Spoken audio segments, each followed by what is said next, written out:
6 अक्टूबर को भारत मुक्ति मोर्चा और बहुजन क्रांति मोर्चा के द्वारा नागपुर में आरएसएस के हेडक्वार्टर पर 1 लाख लोगों का मोर्चा लेकर जाने का ऐलान हमने पहले ही किया था और इसकी जानकारी अब लगभग सारे देश भर के लोगों को हो चुकी है। इसमें किसी प्रकार का अब डाउट नहीं रहना चाहिए कि ये मोर्चा हम लोगों ने निश्चित किया और हर हालत में होगा, हर परिस्थिति में होगा। पुलिस इसकी परमिशन देते हैं तो होगा, नहीं देते हैं तो होगा, क्योंकि पुलिस परमिशन यदि इनकार करते हैं तो वो हमारे मौलिक अधिकार का उल्लंघन करते हैं, संविधान का उल्लंघन करते हैं। अगर पुलिस वाले संविधान का उल्लंघन करते हैं तो उनकी बात हम क्यों माने?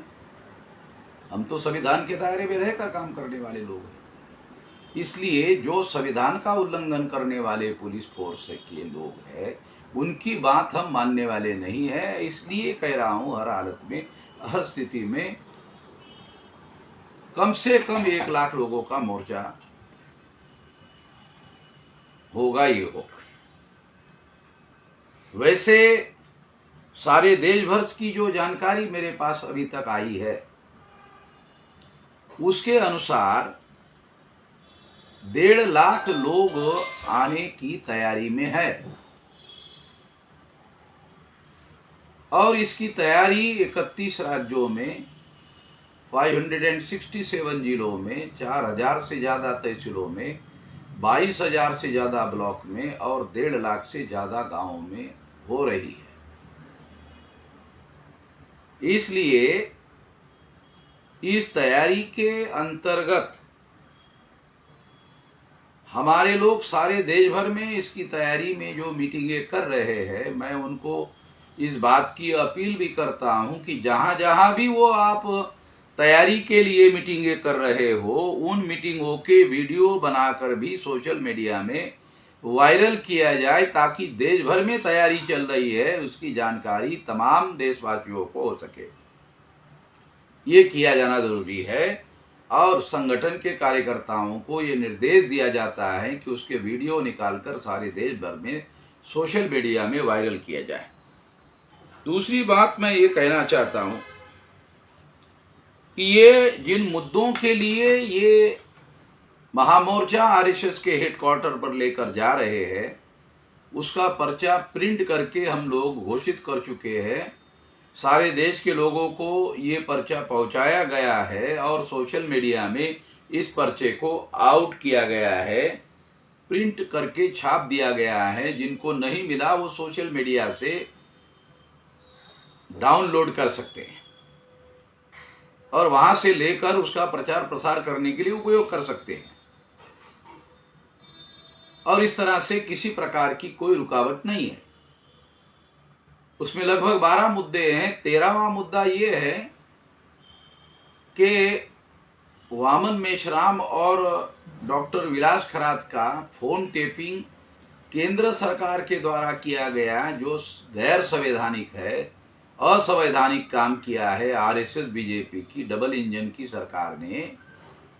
तो ये डबल इंजन की सरकार ने ये संविधान विरोधी काम किया है, उसके सारे दस्तावेजी सबूत भी हमारे पास है।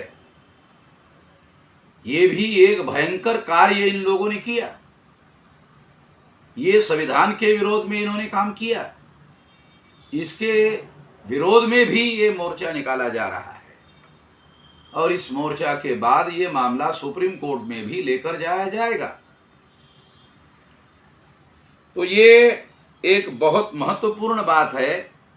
इसको ध्यान में रखते हुए सारे देश भर के लोगों को इसके लिए अपने संवैधानिक अधिकारों की रक्षा करने के लिए किया जाना जरूरी है। यह मोर्चा संविधान की रक्षा करने के लिए तो है ही है। संविधान की हम रक्षा क्यों करना चाहते हैं? तो ब्राह्मण धर्मी लोगों का जो संविधान था मनुस्मृति, उन्होंने हमारे अधिकारों को समाप्त कर दिया था।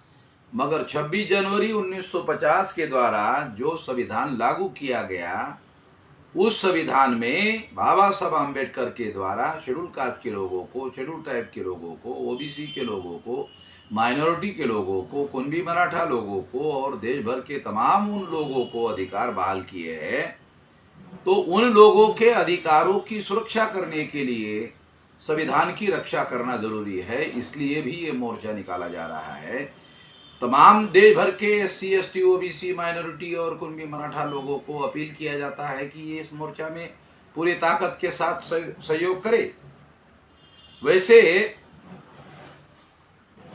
जो नॉन बीजेपी पार्टियां हैं, उनको जो सोशल मीडिया में हमने ट्रेंड चलाया उसके अनुसार 88% नॉन बीजेपी पार्टियां हमारे इस मोर्चा का समर्थन कर रहे हैं। मैं उनके लिए धन्यवाद भी देता हूं। जो सारे देश भर में हमारे लोग तैयारी कर रहे हैं, आज शाम तक या रात तक तैयारी के कम से कम 500 और ज्यादा से ज्यादा 1000 वीडियो सोशल मीडिया में अपलोड किए जाने चाहिए, ऐसा मेरी अपील है।